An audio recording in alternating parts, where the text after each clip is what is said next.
Bonjour, aujourd'hui je vais vous expliquer pourquoi 2023 sera l'année des managers. Je suis Gaël Châtelain-Berry, bienvenue sur mon podcast Happy Work, le podcast francophone le plus écouté sur le bien-être au travail.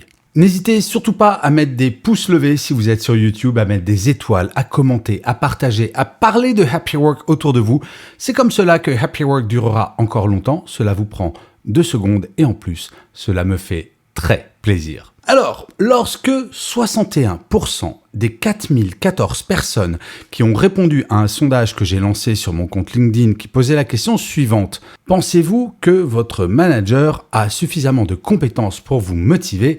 Et que la réponse à 61% c'est soit c'est la cata ou ça pourrait être mieux, il semble évident que j'ai mis le doigt sur un sujet d'importance. Certes, c'est totalement subjectif comme réponse, le fait de savoir si son manager est compétent ou non. Mais nous le savons toutes et tous, nous sommes, par essence, totalement subjectifs quand il s'agit d'évaluer les compétences de nos managers. Et c'est totalement normal. Si nous devions entrer dans le détail des réponses quant à l'évaluation de notre manager, je suis profondément convaincu que nous obtiendrions autant de réponses que de personnes. Oui, la capacité d'écoute du manager reviendrait probablement très souvent, mais ensuite, nos attentes vis-à-vis de nos managers sont totalement individuelles et différentes. Alors, ces 61% de personnes qui jugent sévèrement la capacité de leur manager à les motiver, comment faire? Le constat est sévère, certes, mais ce n'est pas une fatalité. La période que nous vivons depuis bientôt 3 ans a mis dans la lumière les managers comme jamais. Et nous prenons toutes et tous conscience de l'importance de leur rôle dans les transformations que nous sommes en train de vivre. Il y a eu 2020, l'année du choc. 2021, l'année des transformations. 2022, l'année de la prise de conscience de l'importance du rôle des managers. Et 2023 sera l'année de la consolidation. Oui, il aura fallu 4 ans pour réaliser à quel point, sans les managers, l'ensemble des changements induits par la pandémie ne pourront se mettre en place de façon sereine. Alors, concrètement, au-delà du constat, 2023 doit être l'année de l'action afin que la transformation du travail initié depuis 2020 puisse se faire le plus sereinement possible. Et cela ne sera possible que si l'ensemble des acteurs s'y mettent. D'un côté, il y a les managers. Être jugé sévèrement sur leur capacité à motiver n'est en rien un jugement définitif, bien sûr, et heureusement. Que l'on soit manager ou manager, je crois profondément que l'un des intérêts principaux de notre carrière consiste en notre capacité à progresser, à apprendre, à évoluer. Ok, une fois cela dit, nous voilà bien avancés. Mais comment faire, sachant que chaque individu dans notre équipe, si on est manager, va probablement avoir des attentes différentes quant à sa propre motivation? Il faut s'adapter à chaque membre de l'équipe, certes, mais d'un point de vue global, il faut savoir se remettre en question. Et pour ce faire, la libération de la parole est absolument essentielle. Pour commencer l'année, chaque manager pourrait, je pense, faire l'exercice que je vais vous présenter maintenant, qui se déroule en 3 étapes. Première étape, demander à son équipe de se réunir pendant 1 heure. Deuxième étape, demander à l'équipe de remplir un tableau avec 2 colonnes. La première colonne, qu'est-ce que vous trouvez que moi, en tant que manager, je fais bien? Deuxième colonne, qu'est-ce que vous pensez que moi, en tant que manager, je pourrais faire mieux? Mais il y a une règle absolue. Chaque point doit être validé à l'unanimité. Et la troisième étape, l'équipe fait la restitution du tableau à son manager et met en place un point d'action pour, bien entendu, améliorer les points améliorables.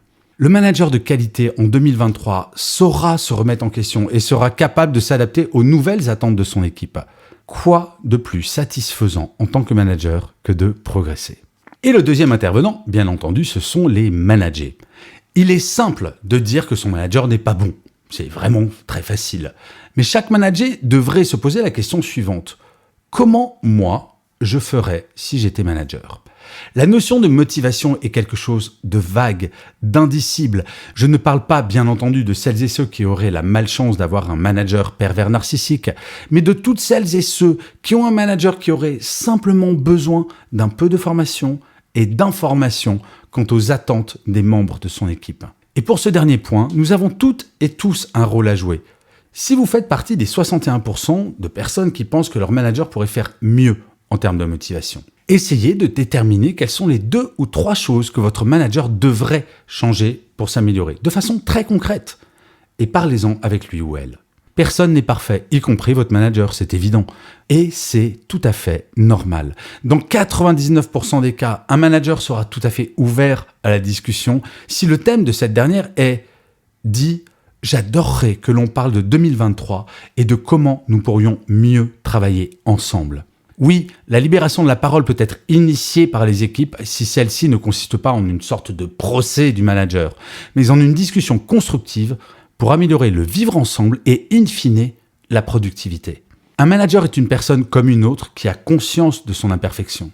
Son désir d'apprendre, de progresser et d'être un manager de qualité ne doit pas être remis en cause, mais il faut l'accompagner sur ce chemin. Ainsi, en tant que manager, nous avons tout intérêt à initier ce type de discussion, car tout le monde y a un intérêt, c'est cela qui est formidable. Je crois profondément que 2023 sera une année extraordinaire en termes de progression dans la relation manager-manager.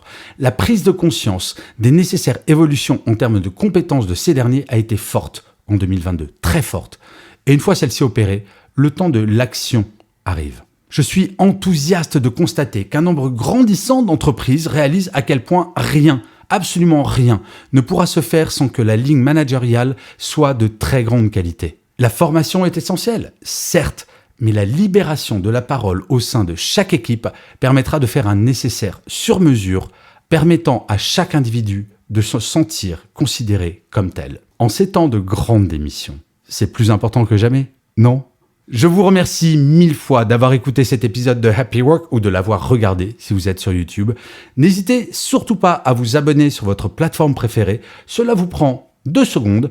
Cela permet à Happy Work de durer encore très longtemps. Et enfin, comme je le disais en introduction, cela me fait très plaisir. Je vous dis rendez-vous à demain, puisque je vous le rappelle, Happy Work c'est une quotidienne. Mais d'ici là, plus que jamais, prenez soin de vous. Salut les amis.